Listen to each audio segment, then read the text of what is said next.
desgaste en la máquina de Los Ángeles, pues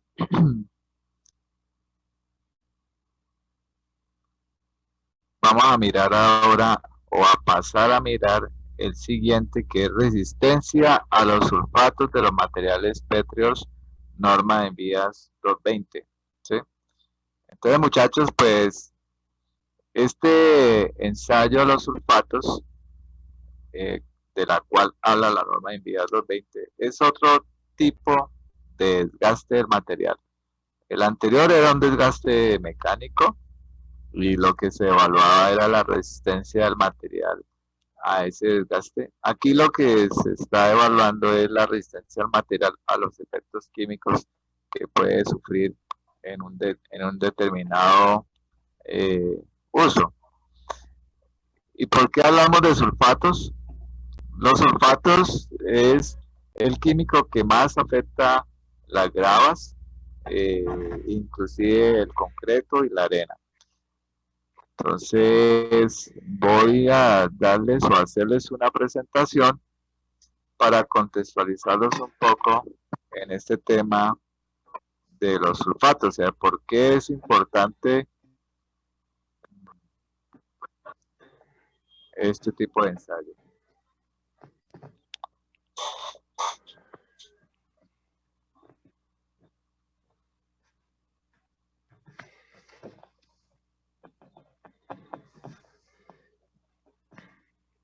Bien, entonces esto...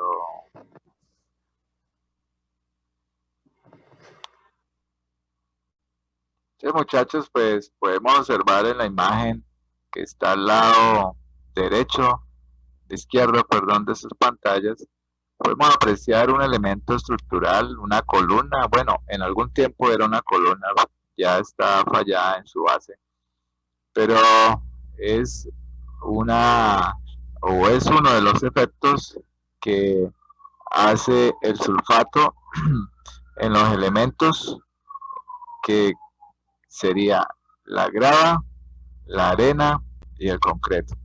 Y a su vez también afecta el refuerzo. Siempre y cuando la estructura o el elemento o también cimientos se encuentre en un ambiente salino. Acá estamos como en el mar, ¿sí?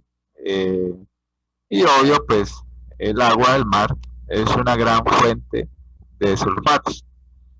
Los sulfatos bueno, sulfatos hay muchos, pero los que atacan o afectan de manera sustancial los elementos pétreos y el concreto son los sulfatos de sodio, los sulfatos de magnesio y el sulfato de bario.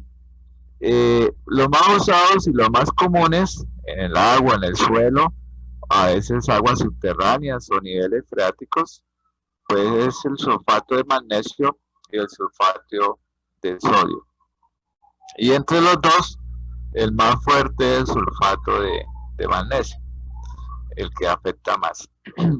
Eh, entonces, ¿qué hace el sulfato? Pues sulfato en un medio líquido, como en el caso del mar, pues al entrar en contacto con este elemento que en algún tiempo era una columna, pues ustedes saben que el concreto no es impermeable, el concreto es permeable, entonces él se satura con facilidad. Entonces el sulfato o el agua con cierto porcentaje de sulfato o alto porcentaje de sulfato se filtra en el concreto y poco a poco pues va generándolo, lo va degradando, lo va erosionando hasta que lleguemos a una condición en la cual ustedes ven ahí en la imagen. Entonces cuando vemos en este ejemplo o en esta imagen vemos acá también una tabla, un tablón ahí con unas manchas blancas. Esas manchas blancas es manifestación que en el ambiente hay presencia de sulfatos. Entonces los sulfatos, vuelvo y repito, pues en un primer lugar lo tiene el agua del mar, que es una gran fuente de contenido de sulfatos. Otro fuente de contenido de sulfatos que está en el medio ambiente es el suelo, que es el sitio donde a veces usamos para cimentar un proyecto. Otra fuente de sulfatos es las aguas subterráneas, o mejor conocidos como el nivel freático. ¿Sí? Si observamos la imagen del lado izquierdo, podemos observar o contemplar ahí como unas columnas, las partes finales de unos pilotes, que son columnas, las que están sosteniendo ese estribo o esos estribos de ese puerto. Entonces acá no es que el agua del mar haya golpeado bastante fuerte estas columnas y quitó o desprendió el concreto, sino un trabajo bastante eh, rápido que hace el sulfato en el elemento estructural es este. El sulfato se incorpora en condición líquida en el concreto, haciendo o acelerando el desprendimiento del concreto de recubrimiento.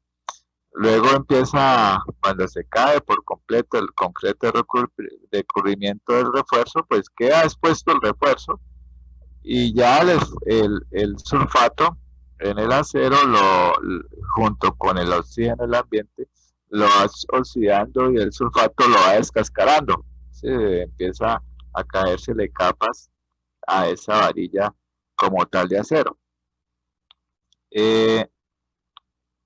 Entonces les decía que el proceso no se detiene ahí, el del sulfato. Esto, como esto se desprende, entonces queda una nueva cara expuesta y obvio, pues el sulfato que está ahí inmerso en el agua del mar, pues satura nuevamente el elemento y ahí sigue el avance progresivo en el deterioro de esos elementos estructurales. Pero esos deterioros, si vemos la imagen que aparece acá en la parte de abajo derecha, estos son fotografías no en la costa ni nada de eso, sino en una vía veredal. Estábamos por ahí haciendo un trabajo y observando este puente. Es un puente pequeño. En la parte inferior, pues también tiene una manifestación de sulfatos. ¿Sí? ¿Y cómo se manifiesta? ¿Cómo sabe? Bueno, pues la presencia de esas manchas blancas. Esa mancha blanca no es humedad, sino son los cristales de sulfatos. Y posiblemente acá, pues como no hay el agua, como hablábamos antes, el agua del mar que lo satura y que nada de eso, sino que es esto, el, puede haber sido el agua que usaron para preparar el agua del sitio, de la zona que usaron para preparar ese concreto. O muchas veces la arena tiene ciertos contenidos de sulfatos y bueno, generan o se manifiestan posteriormente con este problema, con estas situaciones, y ya las varillas, el refuerzo aflora y genera pues también el deterioro del refuerzo de ese puente como tal.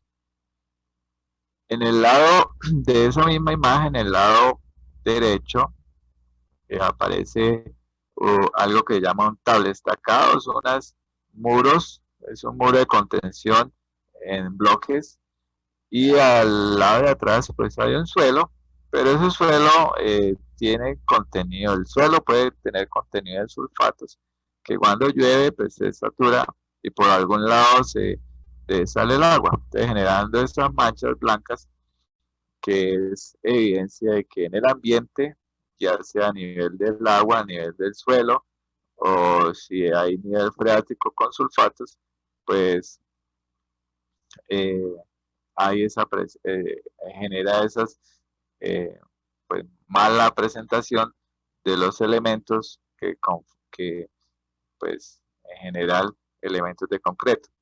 Pero al interior, señores, de, de ese concreto, pues hay grava y hay arena. Entonces, ¿cómo se genera ese deterioro? Es lo que voy a hablarles aquí en esta filmina. Si miramos la imagen izquierda arriba, pues en el laboratorio, por ejemplo, al derramarse solución sobre un mesón y se deja ahí, pues eso se seca, pero luego hay que generando unos cristales, los cuales hay que quitar con espátula. Los cristales, mirándolo en un microscopio, tienen esa estructura en la imagen de la izquierda abajo. Es, Cuando él se seca, se va expandiendo, o sea, los cristales se van extendiendo.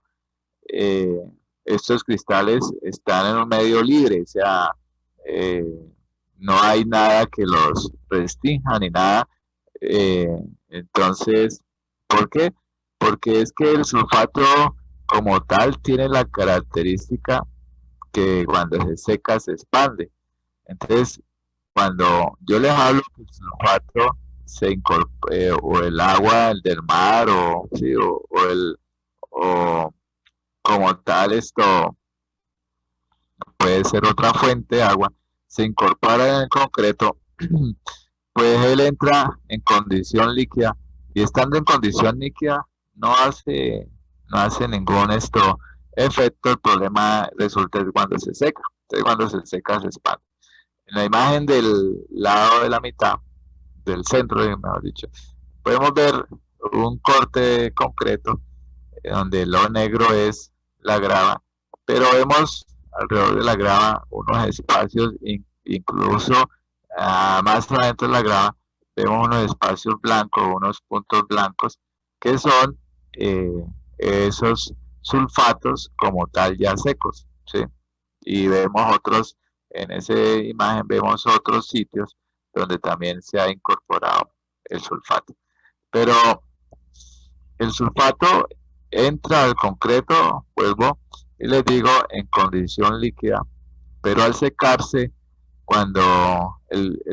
si miramos la imagen del lado izquierdo, cuando el sulfato se seca y está inmerso en un concreto, entonces inicialmente el sulfato ocupó esos poros vacíos que quedan en el concreto, como se ven acá, pero al secarse, el sulfato pues crea esas esferas, que esas esferas me va a generar unas microesfuerzos que sumado con otra cantidad de esferas que puede haber en alrededor, me va a generar unas microfisuras o microfallas, ¿sí? Entonces me dan, eh, pues en cierta manera, me va a generar a mí una nube de microfallas que pues en el primer efecto puedas que no suceda nada en concreto, pero si vuelve el sulfato otra vez, sí, por ejemplo en el caso del mar subió el nivel, lo que sea, y volvió y saturó el concreto, pues esas micro fallas que me ya generaron el primer ciclo, pues ahora se va a llenar nuevamente de esos espacios vacíos, se llenan nuevamente sulfatos y al secarse me va sumando ahí una serie de deterioro del concreto. Entonces, si vemos en la imagen de la mitad, eh, ya a esta columna se le cayó el, el concreto de recubrimiento, por lo mismo y tanto que les cuento. Ese desprendimiento lo va generando como tal el sulfato cuando este se seca. Y este mismo efecto que hace sobre el concreto también es el mismo efecto que ejerce sobre la grava y es el mismo efecto que hace sobre la arena. Tiene sus poros o que la grava tenga sus poros o que esté un poquito vencida, pues por ahí se mete el sulfato y al secarse pues genera el problema de desgaste químico como tal. Eh, Acá vemos una pared, señores, un muro que ha sido también afectado por sulfatos.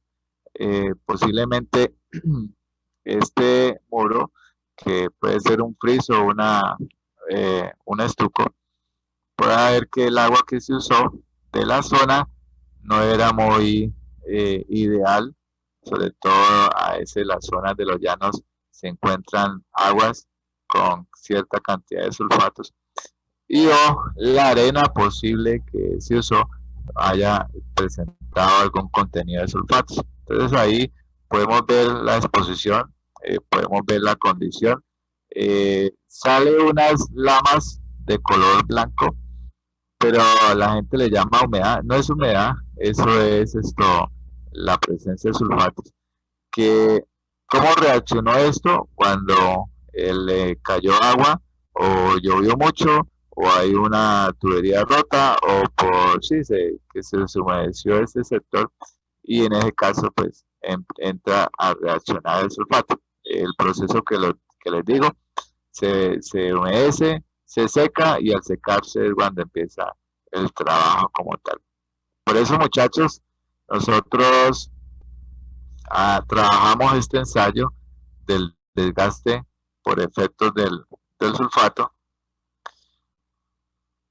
porque pues a veces una obra o un elemento como tal puede estar expuesto a esos ambientes agresivos debido a los sulfatos. Los ambientes costeros, obvio, eso es más que, o sea, no hay que tapar el sol con las manos, son muy susceptibles a estos efectos. Entonces hay que preparar en ese caso pues algunos concretos especiales, sobre todo si van a estar en contacto con el mar. Al interior del país también hay ambientes salinos, por los lados de Boyacá, o sea, los sitios con alta formación volcánica, son suelos con contenido de sulfatos, aguas azufradas con contenido de sulfatos, por allá Paipa, Boyacá, toda esa región, Zipaquirá, las minas de sal, ¿sí? Entonces, hay muchos sitios donde puede haber presencia cuando se está haciendo la excavación para un proyecto y de pronto salió agua, nivel freático. Hay que verificar ese nivel freático si tiene contenido de sulfatos o no. O sea, hay que verificarlo, hay que evaluarlo. Y en sí, muchachos, pues ¿qué más les digo esto?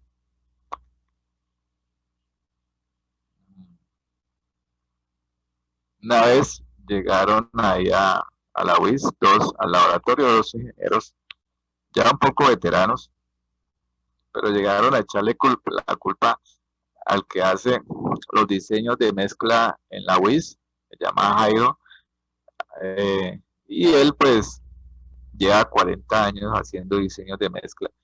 Entonces, pues llegaron a acusarlo de que el concreto que él les había dosificado, preparado, o sea, el diseño como tal, nunca le fraguó. Entonces, ¿qué sucedió? Investigando la escuela, les tocó ir al sitio, crear una comisión, bueno, porque fundieron toda una cimentación para un proyecto y nunca la cimentación le fraguó, entonces ahí que se pierde todo el concreto que se usó, se pierde todo el hierro que se figuró para eso. ¿Y qué sucedió? Pues que los ingenieros nunca se percataron que había nivel freático ahí en donde ellos estaban desarrollando la obra, pero un nivel freático salino, con cierto contenido de sales. Y entonces, pues para fundir, drenaron el sector, fundieron, pero, pero dijeron, bueno, aprovechemos el agua del nivel freático para el proceso fraguado, como el concreto adquiere su buena resistencia a los 28 días, pero tiene que estar eh, inmerso en agua, entonces dejaron que se llenara otra vez de esa agua a nivel freático. Pero el tema es que nunca les fraguó eso, o sea, medio se le endureció y eso con nada se partía, los cimientos, las zapatas. Entonces ahí fue cuando se dieron cuenta que dijeron ellos, no, este diseño está mal hecho. Y el concreto, si ustedes preparan un concreto, un mortero con agua dosificada con sal, eso no les va a fraguar. Y si le fragua, le va a arrojar una resistencia, pero muy bajita. no les va a dar 3000 PSI o 1500, obvio. Entonces la conclusión no fue esa, señores, que el nivel freático de ese sector tenía aguas saladas o salinas o con sulfatos, y eso había hecho que el concreto dejara de reaccionar, o sea, había parado el proceso de maduración del concreto. Entonces hay que volver a sacar todo para volver a fundir y preparar un concreto especial, ¿sí?, para esas condiciones. Bien, vamos a mirar acá un video, señores.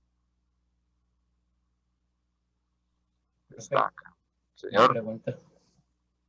Profe, esto también podría pasar, pues no sé, que de pronto no se verificara la calidad del agregado y que este tuviera pues en su composición sulfatos. Sí, al drip, o sea, bueno, yo les he dicho a ustedes que trabajo en la parte de geotecnia, y cuando se va esto, sobre todo cuando se va a hacer el estudio de suelos para un tanque de almacenamiento, ya sea de agua, ya sea lo que sea, combustible, siempre me piden el ensayo de la presencia de sulfatos del suelo. Entonces, bueno, lo mandó a un laboratorio y determina el contenido de sulfatos. Pues, ¿para qué? Porque ha habido algunas situaciones en que el suelo tiene un alto contenido de sulfatos y oxida las láminas de los tanques. La oxida, eso se la lleva rápido. Entonces, sobre todo cuando ¿qué? Llueve y que se incorpora el agua ahí, entonces entra más rápido el contacto de la lámina de acero con el agua dosificada con sulfato o saturada con sulfato. El material, hay algunos proyectos que le exigen al residente, ¿sí?, le exigen verificar o evaluar los materiales pétreos que tengan o que no tengan contenido de sulfatos, y también la arena. O sea, por eso, o sea, para evitar esos inconvenientes que le estoy comentando. O sea, que el día de mañana se preparó un elemento con una arena y la arena desafortunadamente tenía contenido de sulfato, ¿no? Y empieza a florecer, llegó el agua lluvia o el tiempo de invierno, se saturó el elemento. Ustedes saben que el concreto es permeable, entonces se saturó y reactivó, sí, reactivó ese sulfato que está inmerso en la arena, pues, y empieza a generar o a brotarse de alguna forma, eh, y bueno, entonces puede hacer que a veces en la arena haya cierto contenido de sulfatos, o puede hacer que también en la grava haya cierto contenido de sulfatos. Aquí las gravas del área metropolitana y las arenas son explotadas de río, y en los ríos pues son el río Chicamocha, o sea, ríos que no tienen contenido de sulfatos, y uno ahí con eso no tiene problema. El problema es en otras regiones, que a veces hay que dosificar, por ejemplo, en La Belleza, Santander. No sé si conocen por allá ese municipio. En La Belleza no hay un río como para explotar y sacar la arena, o la quebrada y sacar la arena. No, allá llevar arena de Barbosa es carísimo. Entonces, ¿qué hace la gente allá? Dosificarla, tanto de arena de peña con tanto de arena de río. Pero esas arenas de peña algunas veces presentan sulfatos, ¿sí? Pues allá no, gracias a Dios allá no, pero a veces esas, esas arenas así, eh, no de ríos, hay que tenerles cuidado, o sea, hay que tenerles respeto.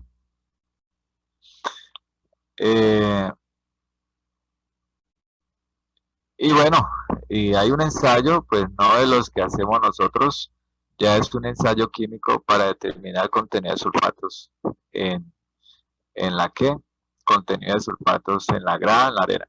Pero uno lo puede hacer en campo, en el sitio, en el terreno, en la hora, si está por allá, mejor dicho, en el ombligo del mundo haciendo un trabajo, pues uno ahí puede terminarlo simplemente en la olla donde hacen el tinto, donde hacen el almuercito. Entonces se coge la grava que se está trabajando, si quiere evaluar la grava o si quiere evaluar la arena. Entonces se coge eso y esto y se satura el material, ya sea arena por aparte o grava por aparte, se satura, ojalá 48 horas. Luego se coge el agua del proceso de saturación, el agua, no el material, el agua, y el agua se hierve hasta que se seca. Si al secarse quedan cristales en el fondo de la olla, lo que sea, pues esa arena o esa grava tiene contenidos de sulfatos. Ahí sí hay que ponerle más atención para determinar hasta cuánto es el contenido de sulfato. Ahí sí no sé cómo sería. Eso ya es un análisis químico, dosificar esto o determinar cuánto, sí, o sea, cuánto es lo que, lo que habría en composición de sulfatos en ese material. ¿Sí? Pero que hay gravas que pueden tener sulfato, sí, que hay arenas que pueden tener sulfato, sí. ¿Listo, Valerie? Listo, profe. Gracias. Bueno, Ecopetrol le pone mucho hincapié a esto de los sulfatos, a los suelos, cuando hace un estudio de suelos, a los suelos hay que hacerle ensayos de contenido de sulfatos al suelo. ¿Por qué? Pues porque ellos con sus tanques ya están curados con ese tema de los sulfatos.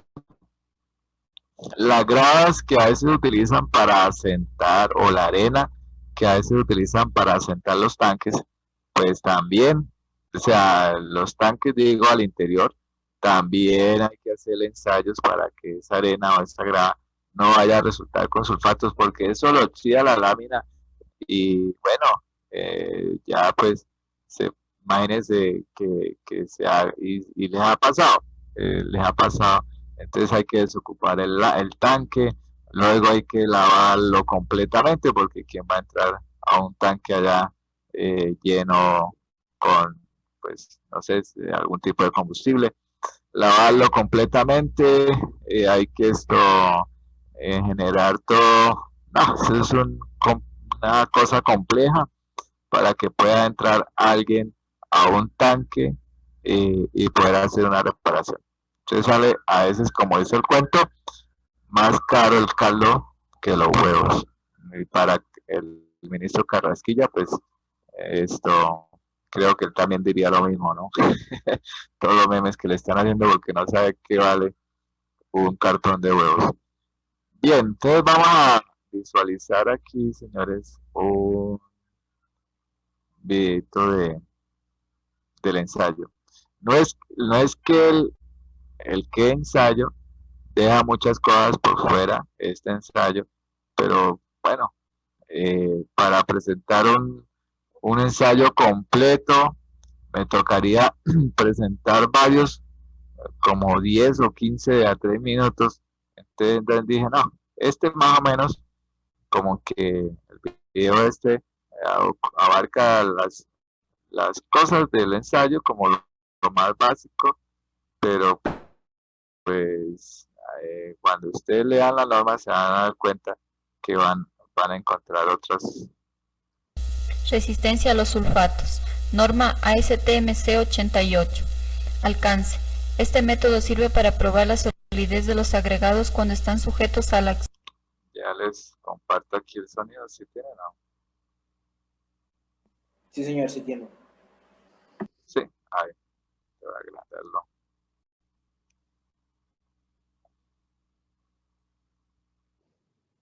De desgaste en concreto u otras aplicaciones. Equipo. Tamices, de acuerdo a las especificaciones ASTM E11 o ASTM E323. Recipientes, para la inmersión de las muestras en la solución. Regulación de la temperatura. Se dispondrá de un medio adecuado para regular la temperatura de la solución mediante el periodo de inmersión. Balanzas. Para el agregado fino, una balanza que tenga una sensibilidad de 0.1 gramos y una balanza para el agregado grueso de sensibilidad 1 gramo y sea exacta dentro del 0.1% de la masa de la muestra de ensayo en cualquier punto dentro del intervalo de uso. Horno, capaz de mantener una temperatura constante de 110 más menos 5 grados centígrados. Medición de la densidad específica. Hidrómetro, conforme a la especificación ASTM 100 o una combinación adecuada de vasos de vidrio graduados capaz de medir la densidad específica de la solución con una precisión de más o menos 0.001. Soluciones necesarias. Preparar la solución para sumergir las muestras de ensayo, sea de sulfato de sodio o de magnesio. El volumen de la solución debe ser de por lo menos 5 veces el volumen de todas las muestras sumergidas en una operación. Solución de sulfato de sodio. Preparar una solución saturada de sulfato de sodio de 350 gramos por litro, disolviendo sulfato de sodio de grado analítico en agua a una temperatura de 25 a 30 grados centígrados. Agitar completamente la mezcla a intervalos frecuentes hasta cuando se la utilice. Para reducir la evaporación y evitar la contaminación, debe mantener la solución cubierta todo el tiempo que no se la necesite. La solución debe enfriarse a una temperatura de 21 más menos 1 grado centígrados. Agitarla nuevamente y mantenerla a esa temperatura por 48 horas antes de su uso. Antes de cada empleo, romper la costra de sal si la hay. Agitar completamente la solución y determinar su densidad relativa. Al ser utilizada, la solución debe tener una densidad relativa no menor de 1.151 ni mayor de 1.174. Desechar cualquier solución cuyo color se haya alterado o filtrarla y verificar su densidad relativa. Muestra de ensayo. La muestra se obtendrá conforme con el método ASTM-D75 y reduciendo el tamaño de la porción de ensayo conforme con el método ASTM-E702. Agregado fino. El ensayo debe realizarse con el material que pase por el tamiz número 3/8 de pulgada. La muestra de agregado fino utilizada debe ser tal que produzca no menos de 100 gramos de cada una de las fracciones definidas en la tabla número 2 de la guía. Las masas de las fracciones indicadas en la tabla número 2 de la guía deben ser de por lo menos el 5% de la masa de la muestra tamizada. Agregado grueso. El ensayo debe realizarse con el material que es retenido en el tamiz número 4. La muestra debe tener como mínimo el peso suficiente para obtener de ella las cantidades de las fracciones indicadas en la tabla número 3 de la guía. Determinar y registrar la masa adecuada de las porciones que componen cada fracción dentro de las tolerancias indicadas en la tabla número 3 de la guía. Preparación de las muestras. Agregado fino. La muestra de agregado fino se lava sobre un tamiz número 50. Se seca hasta peso constante a una temperatura de 110 más menos 5 grados centígrados y se separa en las diferentes fracciones por medio de un tamizado realizado de acuerdo a la tabla número 2 de la guía. De cada una de las fracciones obtenidas de esta forma se separa la suficiente cantidad de muestra para obtener 100 más menos 0.1 gramos. Se pesan y colocan por separado en los recipientes para ensayo. Agregado grueso. La muestra de agregado grueso se lava bien, se seca hasta peso constante a una temperatura de 110 más menos 5 grados centígrados y se separa en las diferentes fracciones indicadas en la tabla número 3 de la guía y se coloca por separado en los recipientes para ensayo. Procedimiento. Inmersión de las muestras en la solución. Las muestras se sumergen en la solución de sulfato de sodio o de magnesio durante un periodo no menor de 16 horas ni mayor de 18 horas, de manera que el nivel de la solución quede por lo menos a media pulgada por encima de la muestra. El recipiente se cubre para evitar la evaporación y la contaminación con sustancias extrañas. Las muestras sumergidas en la solución se mantienen a una temperatura de 21 más menos 1 grado centígrados durante todo el tiempo de inmersión. Secado de las muestras posterior a la inmersión. Después del periodo de inmersión, la muestra se saca de la solución, dejándola escurrir durante 15 más menos 5 minutos y se la introduce en el horno, cuya temperatura se habrá regulado previamente a 110 más menos 5 grados centígrados. Se secan las muestras hasta peso constante a una temperatura indicada. Durante el periodo de secado se sacan las muestras del horno, enfriándolas a la temperatura ambiente y se pesan a intervalos de tiempo de 2 a 4 horas. Se puede considerar que se ha alcanzado un peso constante cuando dos pesadas sucesivas de una muestra difieren menos del 0.1%. Una vez alcanzado el peso constante, se sumergen de nuevo las muestras en la solución como se indica en el literal 5.1 de la guía. Número de ciclos. El proceso de inmersión y secado de las muestras se prosigue hasta completar el número de ciclos que se especifiquen. Después de completar el ciclo final y enfriar la muestra a temperatura ambiente, se lava hasta que quede exenta de sulfato de sodio o de magnesio, lo cual se reconoce en las aguas de lavado por la reacción al contacto con cloruro bárico. El lavado debe realizarse con agua a una temperatura de 43 más menos 6 grados centígrados a través de las muestras en sus recipientes. En la operación de lavado, las muestras no deben someterse a abrasión o impacto que puedan tender a romper las partículas de agregado. Examen cuantitativo. Después de eliminar el sulfato de sodio o de magnesio, secar cada fracción de la muestra en el horno a una temperatura de 110 más menos 5 grados centígrados hasta masa constante y se pesa. Tamizar el agregado fino a través del mismo tamiz en el cual fue retenido antes del ensayo. El agregado grueso debe tamizarse utilizando los tamices indicados en la tabla número 4 de la guía, según el tamaño de las partículas. Examen cualitativo. Las fracciones de la muestra con tamaño mayor de 3/4 de pulgada se examinan cualitativamente después de cada inmersión. Separar las partículas de cada muestra de ensayo en varios grupos, dependiendo del tipo de acción producida por el ensayo. Se recomienda realizar el examen cualitativo de los tamaños menores a 3/4 de pulgada a fin de determinar si hay evidencias de hendimiento excesivo. Registrar el número de partículas que han experimentado cada tipo de acción.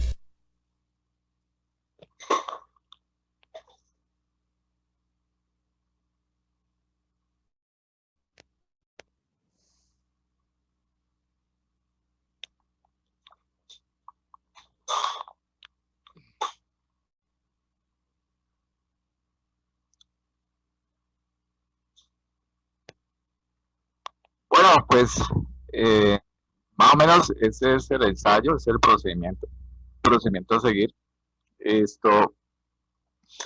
Acá lo que se hace en el ensayo es como la forma en la cual trabajaría el sulfato allá en el terreno. Entonces, por eso se saturan los materiales en la solución de sulfatos. Se deja un tiempo considerable, 16, 18 horas en la solución. El material se saca, se lleva al horno y se seca. Y en el secado es cuando empieza a generarse los efectos que hace el sulfato en el agregado o en la arena. Cuando es material grueso, pues hay una evaluación también cualitativa que está ahí en la norma, sería bueno que la revisaran, y también se hace una evaluación cuantitativa cada vez que se hace un ciclo. Entonces, mirando, bueno, ¿cuántos ciclos son? Pues al menos 5 ciclos, o sea, es un ensayo que llevaría en hacerlo pues, más de una semana, semana y media, contando el ciclo de las 18 horas más el ciclo del tiempo que dura la muestra en el horno, que es al menos 24 horas. Aquí les voy a mostrar un formato del ensayo. Entonces el formato siempre hay, para hacer el ensayo, siempre hay que partir de una agrometría. Esa agrometría pues es independiente de la agrometría que se hace para el ensayo. Esta es una agrometría aparte, obviamente que incluye los materiales que se van a usar, los tamaños que se van a usar en el ensayo, pero es totalmente aparte. ¿Qué sacamos nosotros de esa agrometría? El porcentaje retenido. Aquí para el caso del ejemplo ya nos lo dan, ya de una forma muy sencilla, pero como aquí en la presencialidad remota no tenemos opción de hacer gradometrías, pues a veces nos toca construirlas. Entonces, para eso, tenemos acá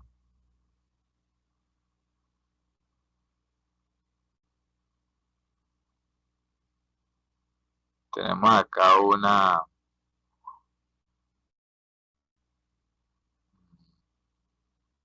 aquí donde dice ajuste granométrico.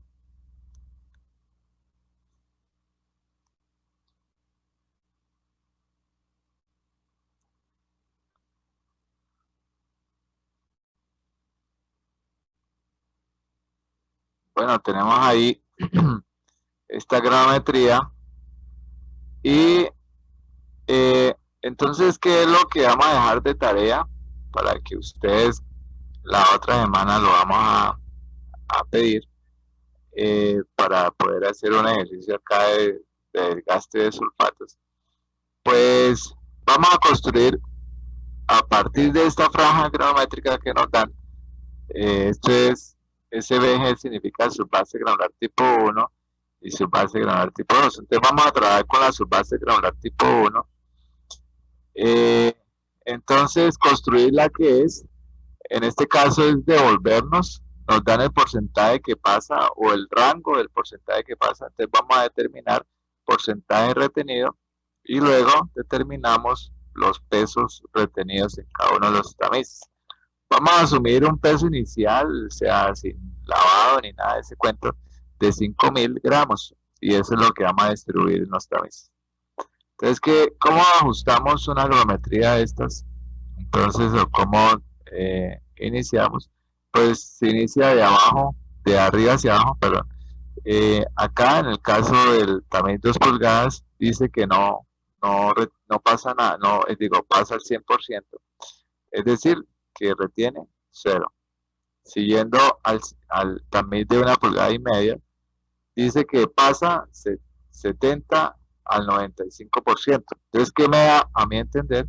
Que en el tamiz se retiene entre 5 y 30%. Entonces yo puedo seleccionar 5, 6, 7, 8, 9, 10, hasta 30. O sea, puedo seleccionar algún valor entre el rango. Voy al siguiente, tamiz de 1 pulgada, me dice que pasa entre 60 y 90, es decir, que se retiene mínimo 10, máximo 40, ¿cierto? Entonces lo importante del ajuste granométrico es que la sumatoria de los retenidos me debe dar 100% y la sumatoria de los pesos en los tamices pues me debe dar el peso original, que en este caso le estoy diciendo que vamos a trabajar con 5.000. Estos curvas granométricas, señores, lo usa uno mucho en obras, o sea, obras de construcción donde hay que preparar material. Entonces, y es por curvas granométricas, están en el envía, o sea, una empresa no puede instalar una subbase granular si el material no cumple con esta curva. Yo no puedo preparar un concreto en obra. Bueno, hay otras curvas para concreto, pero yo no puedo preparar un concreto en obra ahí como a la loca tolondra, sino el material del concreto, tanto el fino como el grueso, deben cumplir una curva, ¿sí? Entonces, pues cuando es un concreto en plata, bueno, eso ya viene ahí preparado y listo. El problema es cuando nos toca prepararlo. Entonces acá, señores, pues para hoy en 8 vamos a traer ese ejercicio resuelto, la curva granométrica para este tipo de subbase granular tipo 1. No vamos a hacer las dos, bueno, si quieren hacer las dos, pues, pero al menos la subbase granular tipo 1. Entonces van a calcular el porcentaje que pasa y también van a calcular el porcentaje retenido.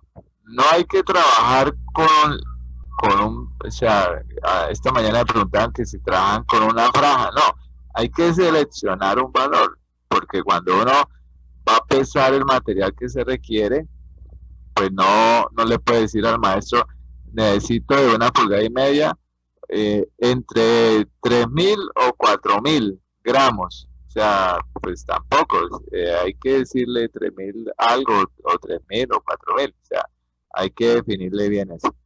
Bien, entonces, los porcentajes definitivos que a uno le den del ajuste gramétrico tiene que estar en esa franja, ¿sí? O sea, tiene que estar entre, si el tamiz número 10, tiene que estar entre 6 y 25, si el tamiz 20, tiene que estar entre 2 y 15, por ejemplo. Entonces, muchachos, por eso es que muchas veces en obras, en proyectos grandes, uno ve como copiado el material por tamaños. Entonces aquí está el material de media pulgada, allá está el de 3/8, allá está el de 1/4. Y es por eso, porque ellos allá preparan sus dosificaciones, preparan sus materiales y ya habiendo sacado los pesos, bueno, y la cantidad de material que se requiere para algo, pues ya saben cuánto necesitan de 1,5 pulgadas. Entonces ya le dice al maestro, bueno, necesitamos tantas bultos o tantas canecadas o baldes o carretilladas de tal material. Vamos a mezclarlo porque vamos a preparar un concreto hidráulico, por ejemplo. Entonces les dejo esa tarea, señores, para de hoy en 8. Traerla hecha, traer obviamente pues leída la norma, a ver cómo les va con eso y nos estamos hablando. ¿Hay alguna pregunta? Profe, disculpe, ¿eso sería individual o en los grupos? O No, cómo sería? individual, Jesús. Listo. Listo, profe. Eh, Eso se haría, por ejemplo, en Excel. sí, ¿Sí? sí, señor. Eso Listo. sí, les aconsejo lo manejen bien. Esto es el, como casi o sea, el que maneje esto va a salir o sea, sale rápido en la necesidad que se tiene en algún momento en preparar un material no es para un andén, por ejemplo, o para unas placas vehiculares. Entonces, si maneja esto bien, pues es, le va a ir bien. Estos ajustes granométricos o franjas granométricos, ya cuando uno empieza como a manejarlas con más facilidad, pues ya uno puede decir, bueno, ¿qué tenemos disponible? ¿Qué cantidad de material hay que tengamos en la obra? Entonces le van a decir, bueno, hay bastante de 1,5 pulgadas, hay bastante de 1 pulgada, hay bastante de 3/4. Entonces, ¿qué hace uno? Le da mayor peso a los tamaños más grandes y le da menor peso a los tamaños más pequeños, es decir, el número 10, el número 20. Usted puede tamizar una arena con malla número 10, puede tamizar una arena con malla número 20. Eso puede hacerlo. Pero si aquí le da un peso, o sea, bastante cantidad, pues cuando le digo peso, me estoy refiriendo al material retenido en el tamiz. Yo puedo trabajar con lo mínimo. Entonces, ¿para qué? Para cuando me toque tamizar poquito y no un montón, ¿sí? Entonces es más fácil trabajar dándole más peso a los tamaños más grandes y menos peso a los tamaños más pequeños, ¿sí? Eso eh, lo podemos hacer, se puede hacer. Lo importante es que cumpla con la franja granométrica, ¿sí? Eh, un ejemplo típico, le dicen a alguien, bueno, ingeniero, vamos mañana a fundir tantos metros cúbicos de placa. Por favor, nos prepara el material. Su madre, ¿cómo así que les prepara el material? Y eso, pues, si es preparado en planta, digo, en sitio, entonces, bueno, el ingeniero tiene que sacar, eh, si son tantos metros cúbicos de concreto, él tiene que sacar cuánto va a ser de material grueso y cuánto va a ser de material fino de ese concreto, venir acá a un ajuste de estos y empezar a definir, bueno, de media, de 1,5 pulgadas, necesito esto, de 1 pulgada necesito esto, o sea, lo que ustedes van a hacer entonces de tarea. Bien, de forma individual, que el día de mañana pues lo van a editar es usted, no el grupo. Bueno, muchachos, voy a dejar hasta ahí por hoy para que ya esto, si quieren aprovechar el tiempo y revisando la norma del día de hoy, la número 220. Entonces nos estamos hablando, nos vemos la última semana de abril. Que pasen buena tarde. Dale.